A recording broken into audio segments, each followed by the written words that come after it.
जय श्री राम दोस्तों, वॉक पे चर्चा में आपका स्वागत। रेसिपी ऑफ डिज़ास्टर कैसे क्रिएट की जाती है, पड़ोसी से सबक लेके करीब 50,000 डिसग्रंटल्ड खालिस्तानी ढूंढिए और उसमें डालिए करीब 1 लाख शाहीन बाग टाइप के बांग्लादेशी और रोहिंग्या, जिनको सपोर्ट करते हैं करीब 30-40 लाख जिहादी, इंडिया में छुपे हुए मदरसा छाप, वक्फ बोर्ड के मेंबर, और उसमें डालिए थोड़े से लाल सलाम वाले जेएनयू माइंडसेट के कॉमरेड्स। और ये जो आपके पास गाड़ी ताज़ा ग्रेवी बनी, इस मास्टर ग्रेवी को, जिसमें कि आपके पास 3-4 लाख लोग हैं, तड़का देने के लिए ऊपर से डालिए प्रिंट और वायर जैसे कुछ मीडिया एसेट्स, राणा, बरखा, अजीत अंजुम, राजदीप, रवीश जैसे लोग, और तैयार है ऐसी रेसिपी जो आग लगा देगी देश में।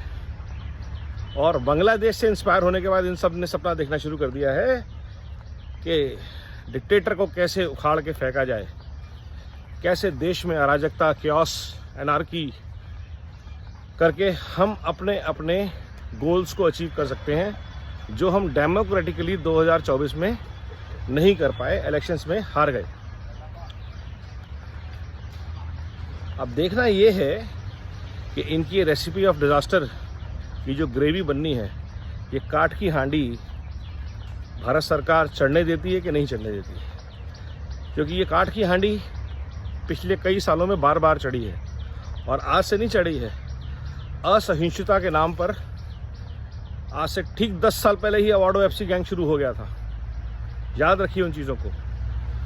इनको शुरू से पता है इनको क्या करना है, इनका मकसद क्या है, इस लाल जिहाद नेटवर्क का मकसद क्या है, इस लेफ्टिस्ट पावर्ड कम्युनल इकोसिस्टम का, जो सोशलिस्ट और सेकुलर के नाम पे कुछ भी करते हैं, डेमोक्रेसी की आवाज़ के नाम पे, फ्रीडम ऑफ वॉइस के नाम पे कुछ भी करते हैं। इनका मकसद क्या है? किसान आंदोलन हमने देख लिया। योगेंद्र यादव वहाँ से कूद के भारत जोड़ो यात्रा में आ गए, पूरे देश में तेल छिड़क कर आए, वो भी हमने देख लिया। शाहीन बाग के प्रोटेस्ट भी देख लिए हमने, खालिस्तानियों का लाल किले पे फतेह का नारा भी देख लिया, ट्रैक्टरों के गेम भी देख लिया, और वो सब वैसे ही प्रयास था डीप स्टेट और लाल जिहाद नेटवर्क का, जो भारत में फेल हो गया लेकिन बांग्लादेश में सक्सेसफुल हो गया, क्योंकि बांग्लादेश में एक संगठन नहीं था। उस संगठन का नाम है राष्ट्रीय स्वयंसेवक संघ।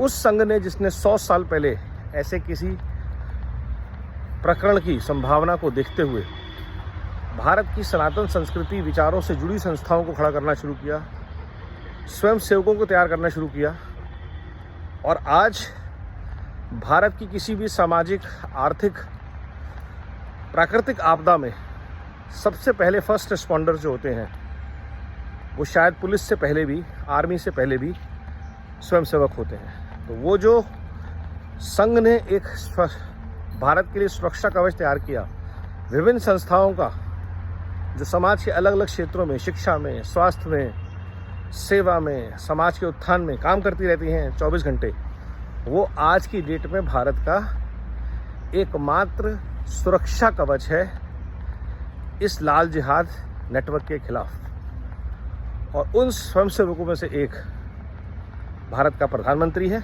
और ये सब जिहादियों के, लाल जिहाद नेटवर्क के, डीप स्टेट के आंखों की किरकिरी है, because RSS is the power of Bharat. आप जितना मर्जी उससे डिसएग्री कर लें, लेकिन आज भी जब वैनाड से लेकर के हिमाचल तक कहीं भी आपदा आती है, तो सबसे पहले स्वयंसेवक ही पहुंच रहे हैं, सेवा भारती पहुंच रही है।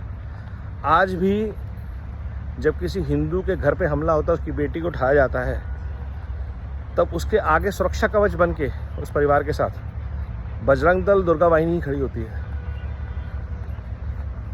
ये जो क्लाउड है, ये जो स्ट्रेंथ है, ये हमें स्ट्रेंथन करनी है अगर हमें अपने आप को बांग्लादेश बनने से रोकना है। तो हो सकता है शाखा अनुकूल ना हो, तो संघ अनुकूल बनिए, किसी न किसी संगठन से जुड़िए, अपनी सोसाइटी में, अपने समाज में, और उससे जुड़ के सनातन संस्कृति के ध्वजवाहक बनिए अपने घर परिवार के लिए, और कभी भी किसी भी नाम पे भारत को तोड़ने वाली शक्तियों को आगे आने का मौका ना दे। अगर ये हाल भारत की संसद में, भारत की जनतांत्रिक संगठनों पर हो ऐसा हमला, तो हम क्या करेंगे ये हमें सोचना पड़ेगा। और इसका प्रयास अभी होगा, अगले 10 दिन के अंदर होगा, 15 अगस्त के आसपास होगा, क्योंकि ये नेटवर्क बहुत मोटिवेटेड है।